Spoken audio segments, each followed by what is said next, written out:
پکڑ کے آیا علی کے پاس کہ جی اس آدمی نے چوری کی ہے. بھائی کیا چرایا تم نے؟ کہ جی اونٹ ہے.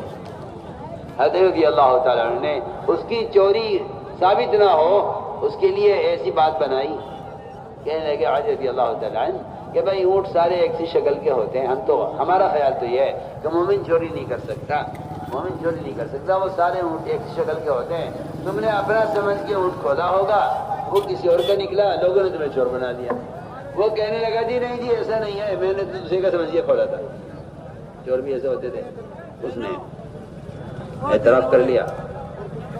حضرت اللہ تعالیٰ عنہ اٹھ کر چلے گئے اور لوگوں سے کہے گا کوئی کچھ مت کرنا جب تک میں نہ آ جاؤں. واپس آئے تھوڑی دیر میں، آ کر پوچھا چور سے کہ بھائی تم نے چوری کی ہے؟ اس نے کہا نہیں جی میں نے تو کوئی چوری نہیں کی ہے. تھوڑی دیر کے بعد اونٹ چرانے والے نے اونٹ کی چوری سے انکار کر دیا.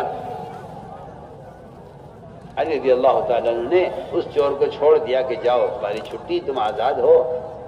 لوگوں نے کہا جی آپ نے کیا کیا؟ کیا کیا میں؟ اس نے اقرار کیا میں نے پکڑا، اس نے انکار کر دیا میں نے چھوڑ دیا. ایک مومن کہہ رہا میں چور نہیں ہوں، تو آپ کو یقین کرنا چاہیے.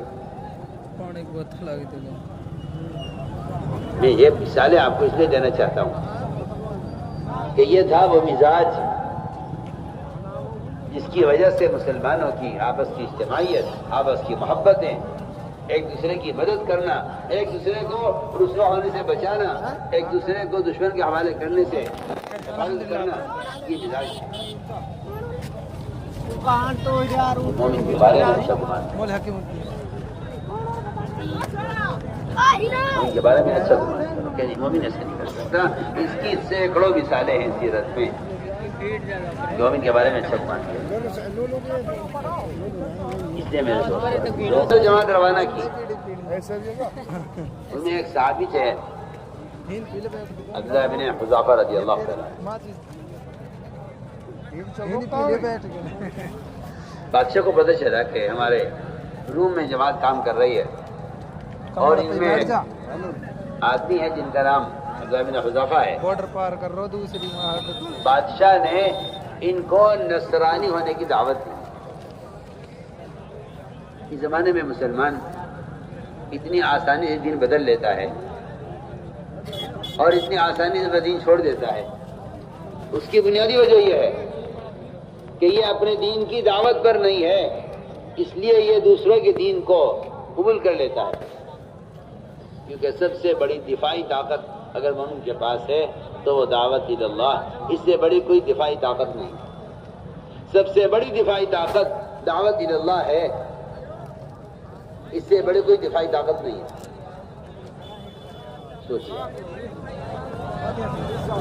روم کا بادشاہ عبداللہ بن حذافہ رضی اللہ تعالیٰ عنہ کو نصرانی ہونے کی دعوت دے رہا ہے. کیا نصرانی ہو جائے گی؟ نے فرمایا کہ نہیں، میں اپنا دین نہیں چھوڑوں گا.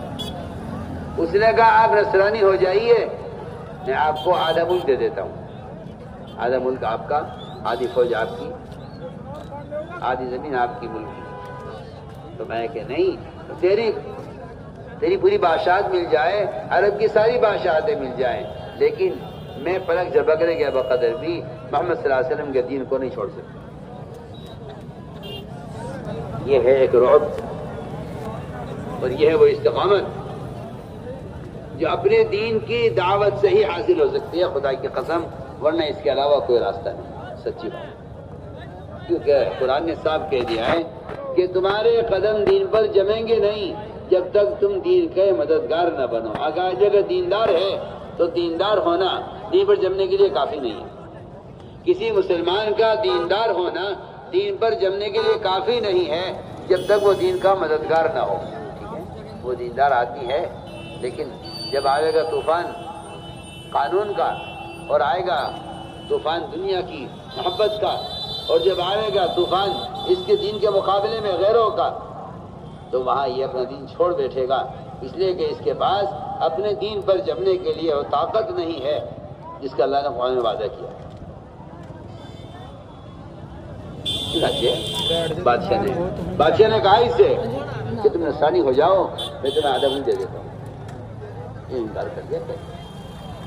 بادشاہ نے کہا یہ تم نصرانی ہو جاؤ ورنہ میں تمہیں قتل کروں گا. یہ قتل کر دو، قتل کیجیے.